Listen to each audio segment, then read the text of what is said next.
Hello, everyone. Welcome. It is Wednesday, which means it is Orientalism Day. Let me change the thingy-bob. Yeah, we are reading Orientalism today. How is everyone doing? Welcome, Twitch, YouTube, TikTok, and obviously I am here on Discord as well, if you want to join there instead. And as usual, the goal is 90 today, so if you can, I do these readings for free, so please, if you can support in any way, that would be greatly appreciated.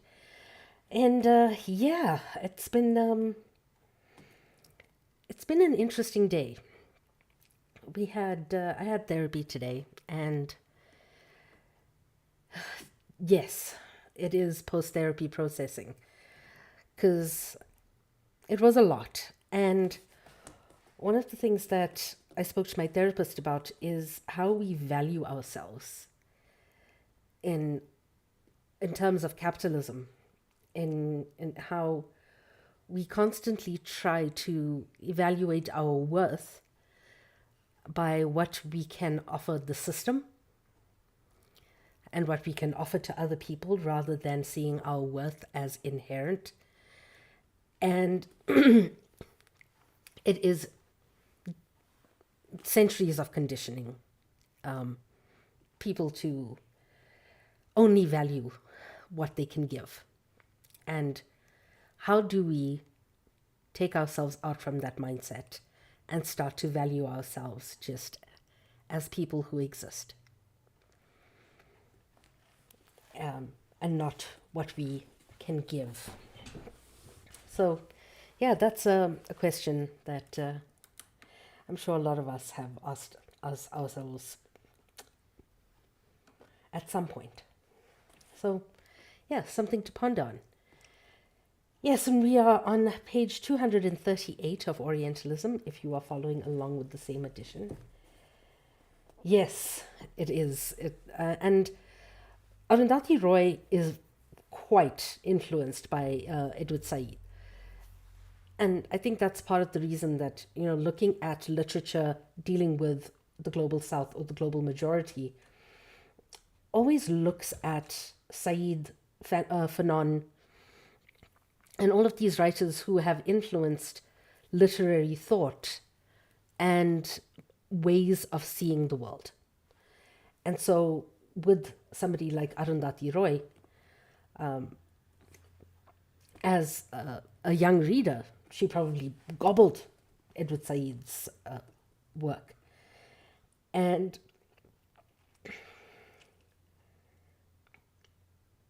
looking at how these Orientalists describe the Oriental, or the world around them in general, or the countries they colonized, the places that they saw themselves as having conquered.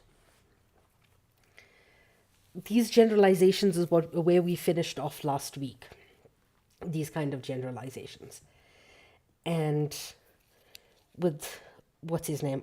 Lawrence describing the Semites as with eyebrows touching the heavens. The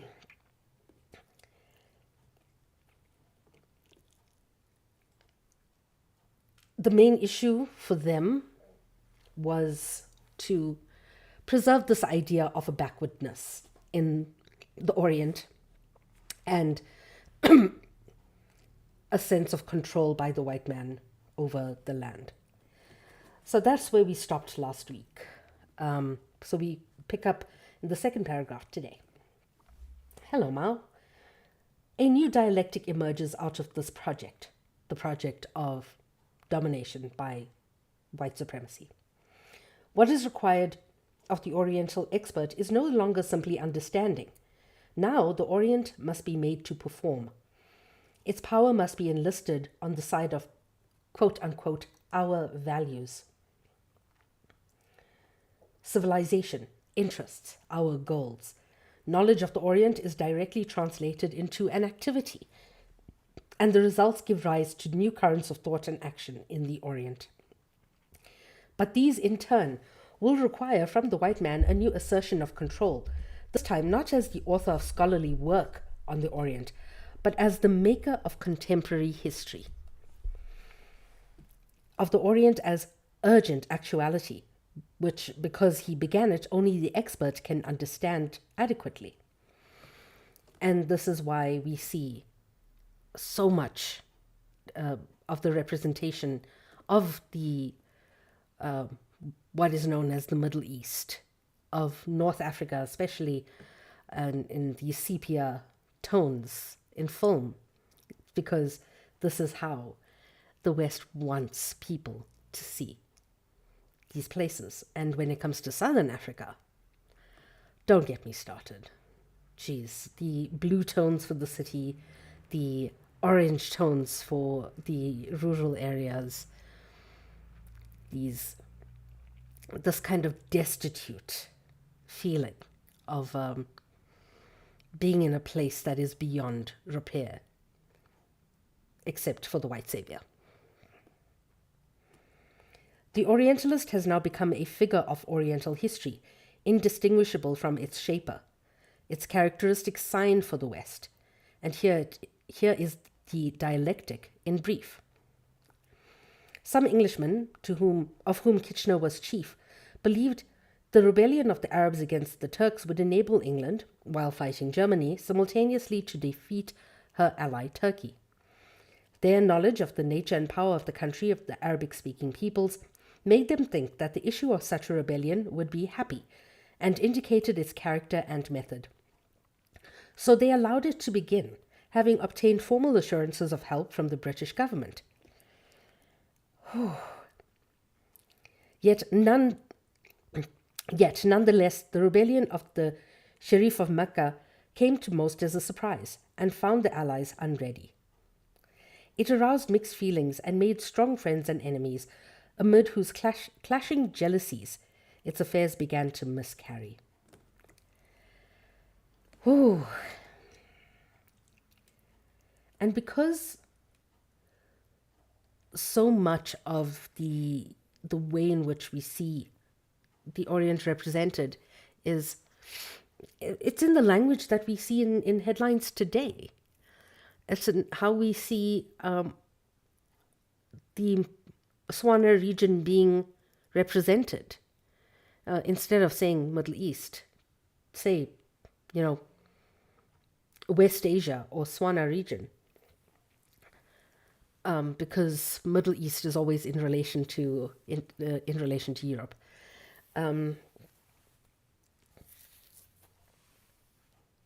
We see things. Hello, cat. Thank you.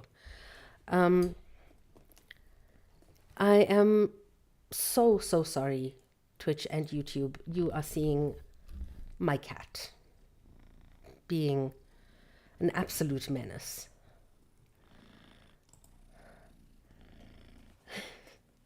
Yes, he is an orange cat. It is the Dorito. He's here to give me cuddles. Oh yeah, y'all can see him a little on TikTok.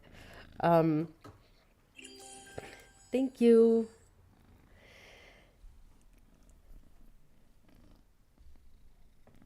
This cat has distracted me, and now I forgot what I was saying. Oh yeah, it's in the language that we use in headlines. Any fight between two places or two sets of people in Africa is called a skirmish. Any uprising is called a rebellion.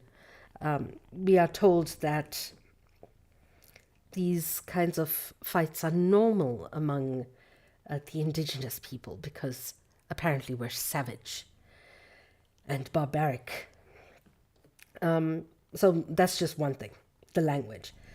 The other is this dialectic that Saïd focuses on is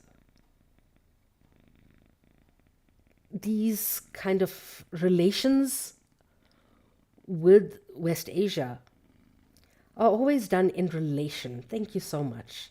Hello, Maeve.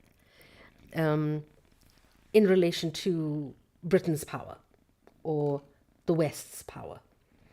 And It's never by any, how do I put it, any need for autonomy, because why would the brown people want autonomy? Because apparently we don't know how to rule ourselves. So this is Lawrence's own synopsis of chapter 1 of the 7 Pillars of Wisdom.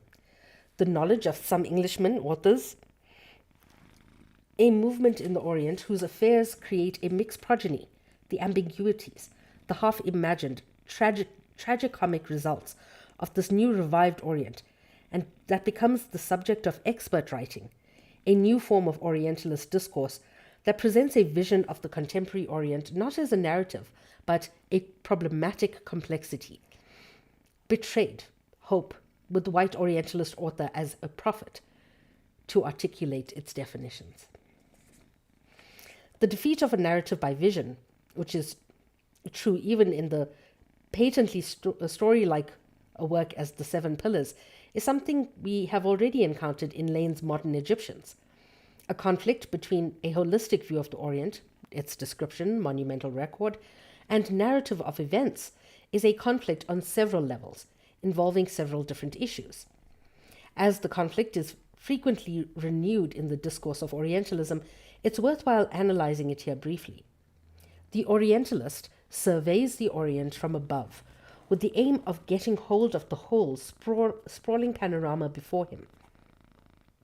Culture, religion, mind, history, society. To do this, he must see every detail through the device of a set reductive categories, such as the Semites, the Muslim mind, the Orient, and so forth. Since these categories are primarily schematic and efficient ones, freaking colonizers always putting things into boxes when you can't. I just thought about it. Why do they constantly put things into boxes?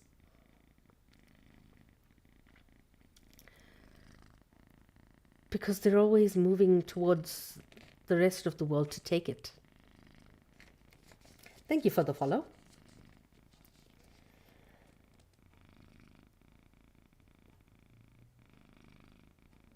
It's efficient to put things into categories.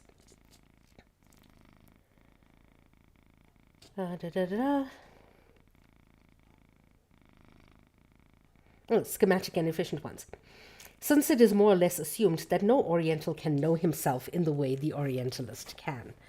It's the whole idea of, we speak on your history because you don't know your own. Any vision of the Orient ultimately comes to rely for its coherence and force on the person, institution, or discourse whose property it is.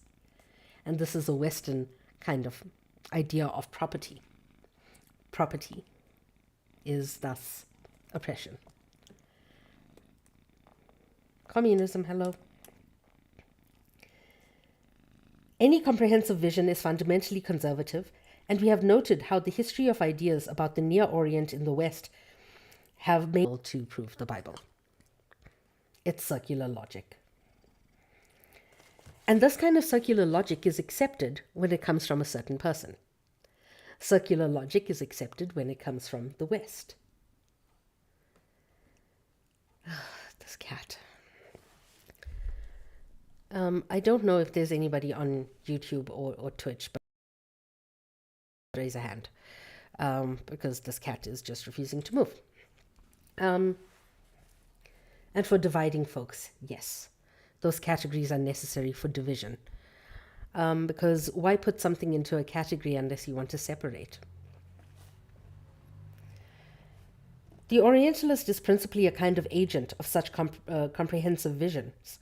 Lane is a typical instance of the way the individual believes himself to have subordinated his ideas, or even what he sees, to the exigencies of some scientific view of the whole phenomenon, known collectively as Orient, or the Oriental nation.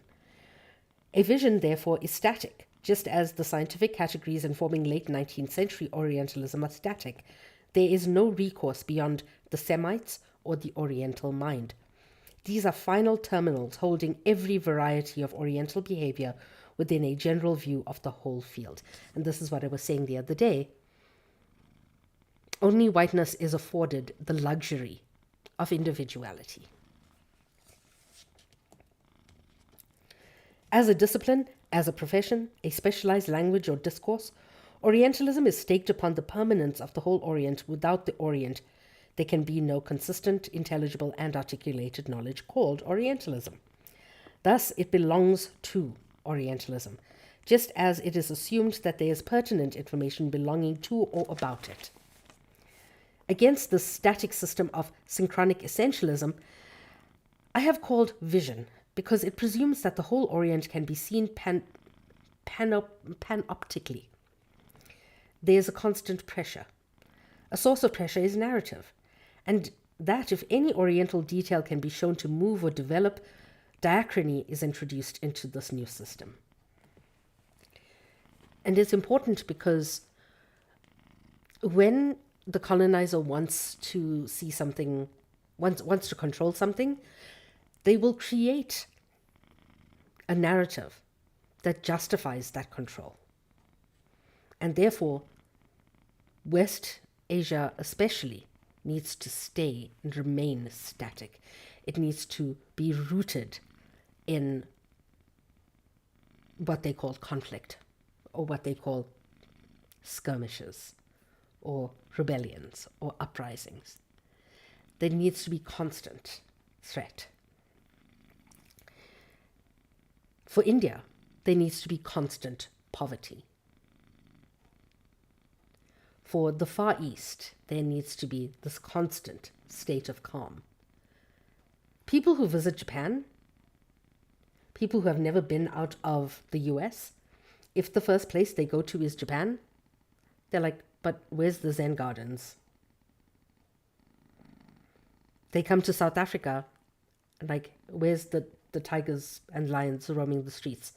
Just mind you, tigers are not indigenous to Africa. The only tigers we have are the ones in zoos and people's private animal collections like Panjo the tiger. Please Google Panjo the tiger, Panjo. There was a huge thing about Panjo's escape more than a decade ago now.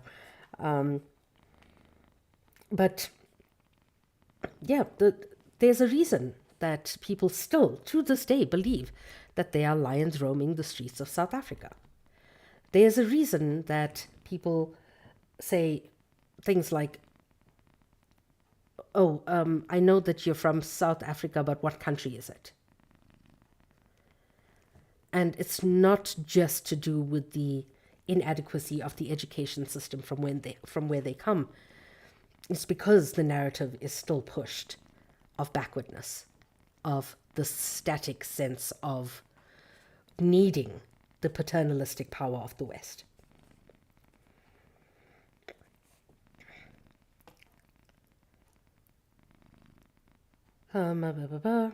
What seems stable, and the Orient is synonymous with stability and unchanging eternality, now appears unstable. Instability suggests that history, with a disruptive detail, currents of change, tendency towards growth, decline, or dramatic movement, is possible in the Orient and for it.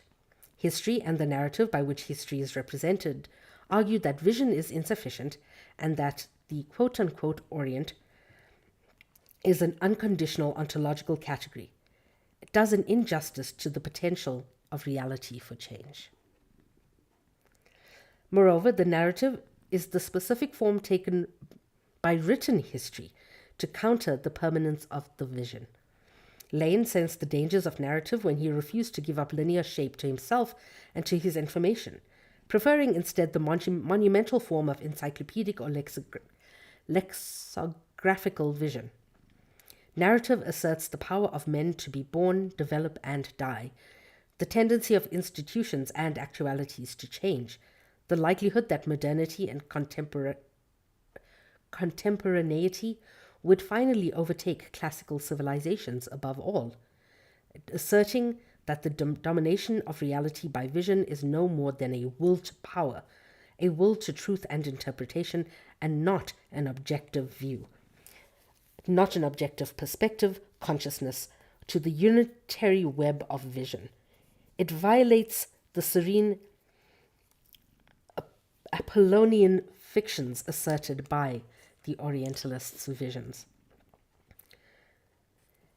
And so the birth of narrative structure, the birth of people telling their own stories, essentially, disrupted the West's vision. Oh, thank you, Justin.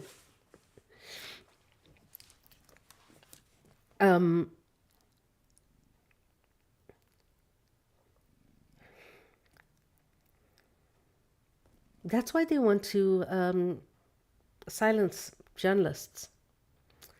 That is why they have Israeli surveillance software on journalist phones and tapping phone lines and doing so much to say, hey, these people, they're not telling the truth because they don't want the truth to be known. They try to bury our stories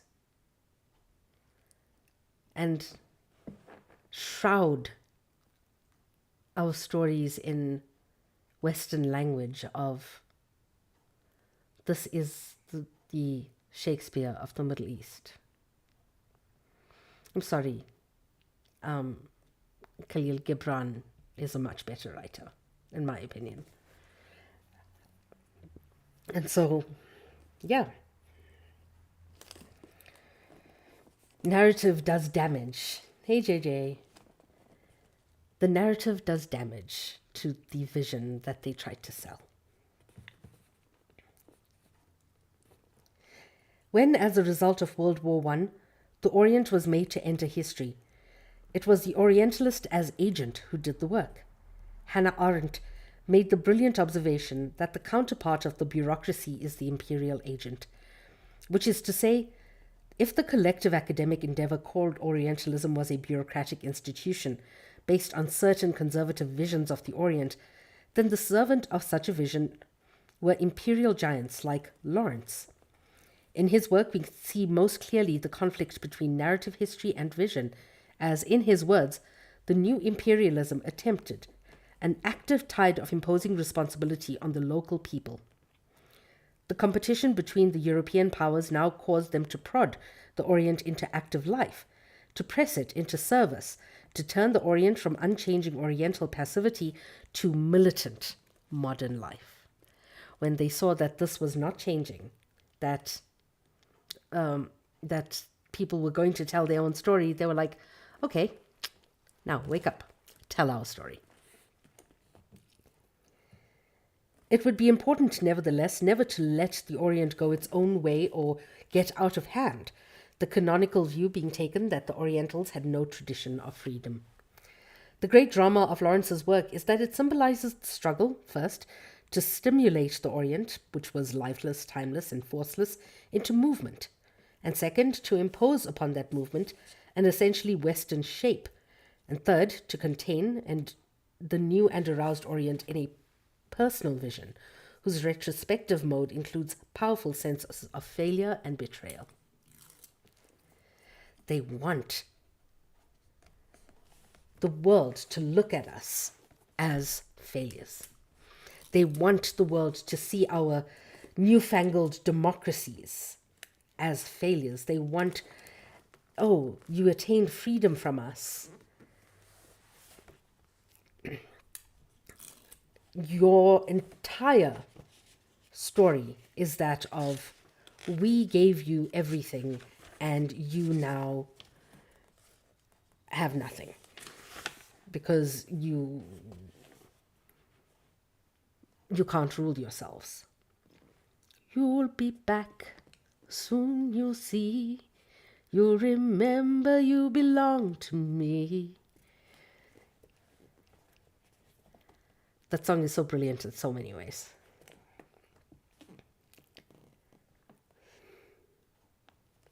Look what you did with what we gave you, exactly. And you'll see white South Africans using this narrative all the time. They will. I was on Pizza's Live yesterday or the day before. There was this guy on the panel who's like, if you were in Africa, you would be living in mud huts. And I was like, this is my chance. Hopped up onto the panel, put my camera on, and said, okay, let's take a tour of my mud hut. And yeah, it was tongue-in-cheek and whatnot. I realized that I am incredibly financially privileged.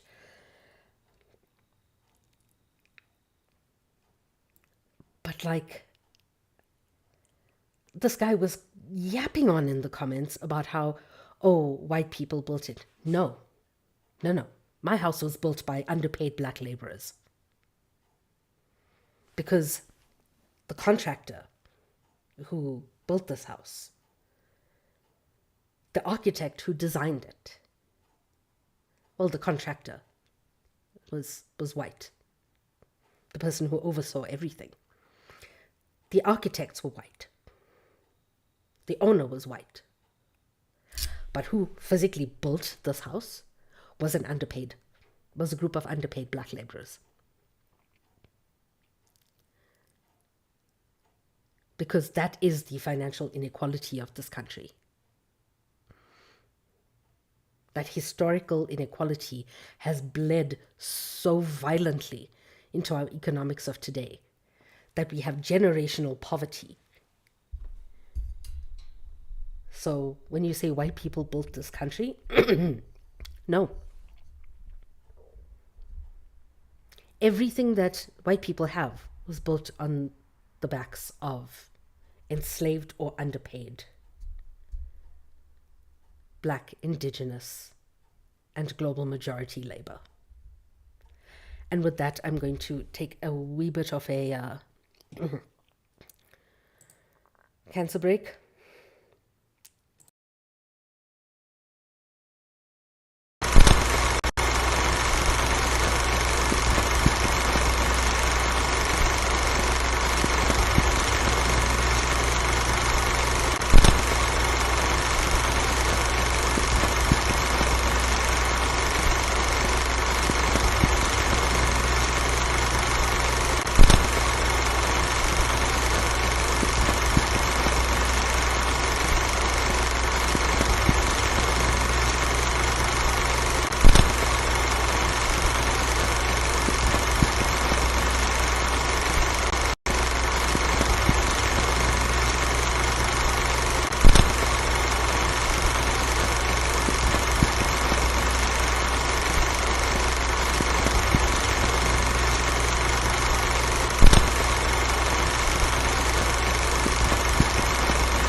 And we'll come back with no cat. Yeah, like, just leave us the fuck alone. So these narratives that are created for us, that colonizers spit out at every opportunity, then stop using your phone, then stop using this, then get out of your house and go back to where you came from, yada, yada, yada. You first, honey.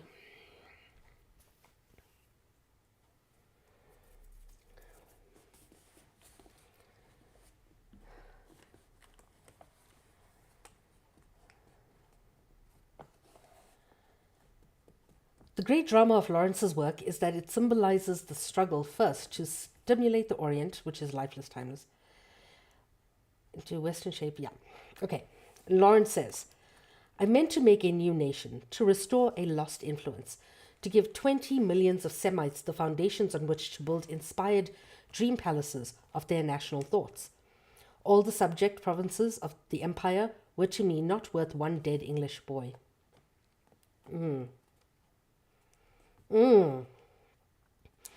If I have restored to the East some self-respect, goals, ideals, I have made the standard rule of white over red more exigent.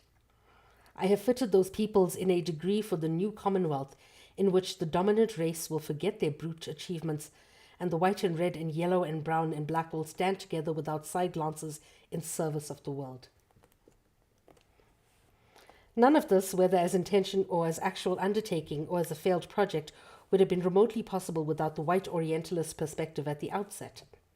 Quote, the Jew in the metropole in Brighton, the miser, the worshipper of Adonis, the lecher in the stews of Damascus were alike signs of the Semitic capacity for enjoyment and expressions of the same nerve which gave us at the other poles the self-denial of the Essenes, or the early Christians, or the first Caliphs, finding the ways to heaven, fairest of the poor in spirit. The Semite hovered between lust and self-denial. Ew. It's gross. The way they describe the global majority is firstly ridiculous, and secondly, it makes my skin crawl. Lawrence is backed in such statements by respectable traditions stretching like a lighthouse beam through the whole 19th century. And as it's a light emanating center, of course, is the Orient, that is powerful enough to light up both the gross and refined topographies within its range. Quote, the Jew, the worshipper of Adonis, the Damascene lecher, are signs not so much of humanity, let's say, as of the semiotic field called Semitic, and built to coherence by a Semitic branch of Orientalism. Inside this field, certain things were possible. He says, Arabs could be swung on an idea as on a cord, for the unpledged allegiance of their minds made them obedient servants. None of them would escape the bond until success had come, and with it responsibility, duty, and engagement. Then, when the idea was gone and the work ended, in ruins. Without a creed, they could be taken to the four corners of the world, but not to heaven, by being shown the riches of the earth and the pleasures of it. But if on the road they met the prophet of an idea who had nowhere to lay his head, who depended on his food for his food on charity or birds, they would all leave their wealth for his inspiration. They were as unstable as water, and like water would perhaps finally prevail, since the dawn of life in successive waves had been dashing themselves against the coasts of the flesh. Each wave was broken. One such wave, and not the least, I raised and rolled before the breath of an idea, till it reached its crest and toppled over and fell in Damascus. The wash of that wave, thrown back by the resistance of vested things, will provide the matter of the following wave, where, in fullness of time, the sea shall be raised once more.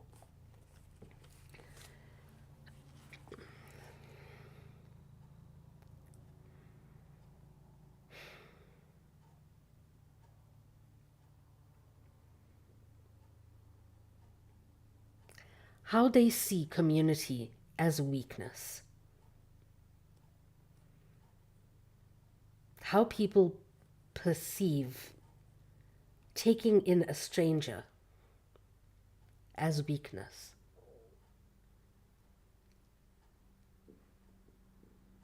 They see charity as the swear word. They see kindness as something that will undo a person.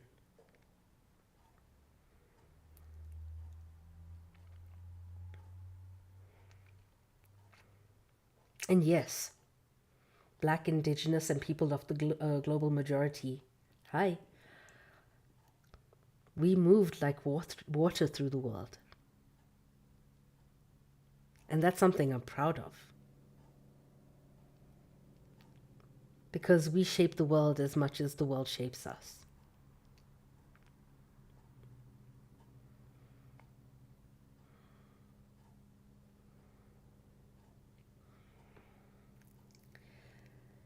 Could, would, if, are Lawrence's way of inserting himself in the field, as it were. Thus, the possibility is prepared for the last sentence, in which, as manipulator of the Arabs, Lawrence puts himself at their head.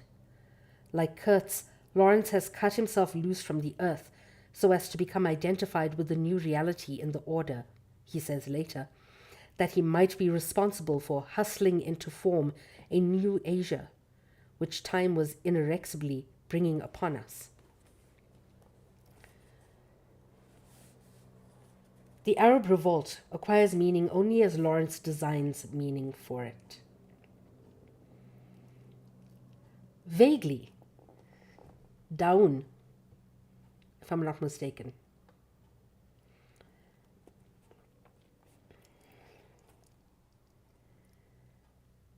His meaning imparted thus to Asia was triumph, a mood of enlargement, in that we felt that we had assumed another's pain or experience or personality.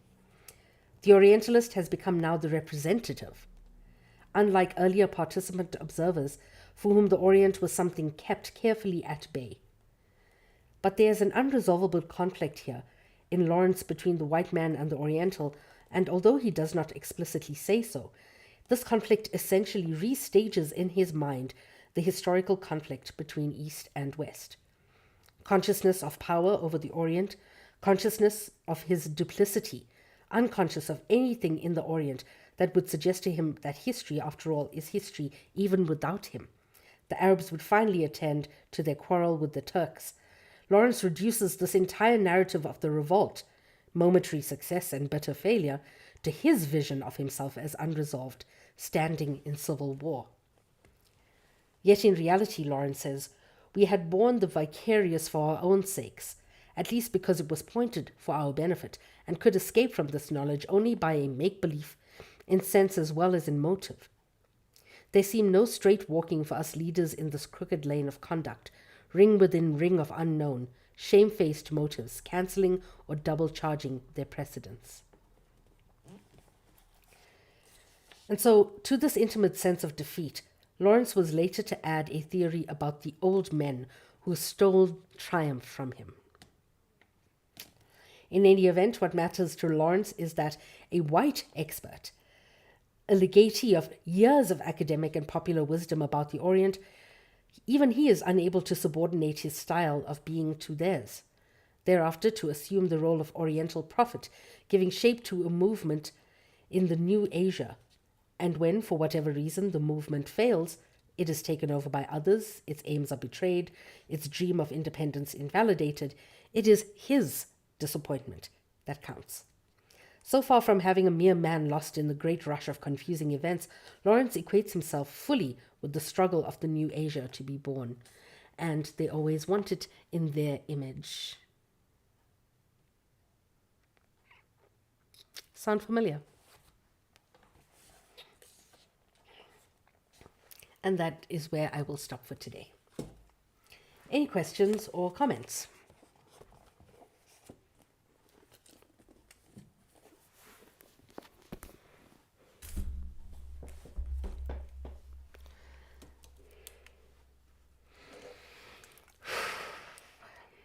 Yes. Okay, so here's the thing about Thank you, Chris. Here's the thing about writing about a place that you have inherent disrespect for. You will never see the people as human. You will never understand the people as people. And until that happens, no amount of categorization, no amount of chiding, no amount of anything that the West has done would ever get to the essence of who the people are. Just approach any white South African and ask them how many of South Africa's official languages they know. They will say, I am South African, I am African, this is my home, yada, yada, yada. And they will still mispronounce indigenous people's names.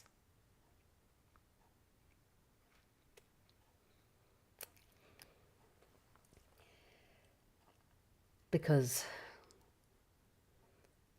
they see their image, their language, their culture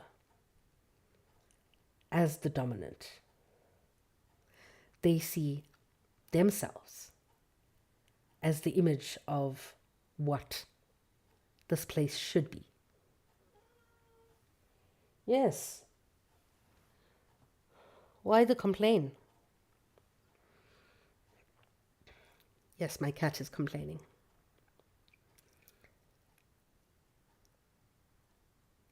They want to assimilate the world into their image.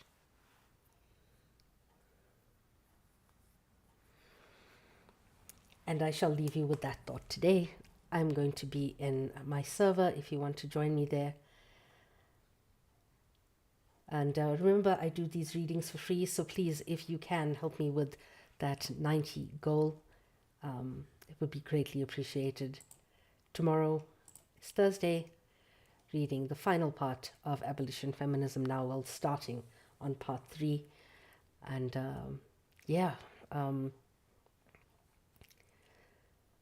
see you then, Twitch and YouTube. And I'm going to carry on and say goodbye to TikTok in a little bit. But yeah, I shall see you maybe in my server. You can just go to my link tree and join the server. Thank you so much.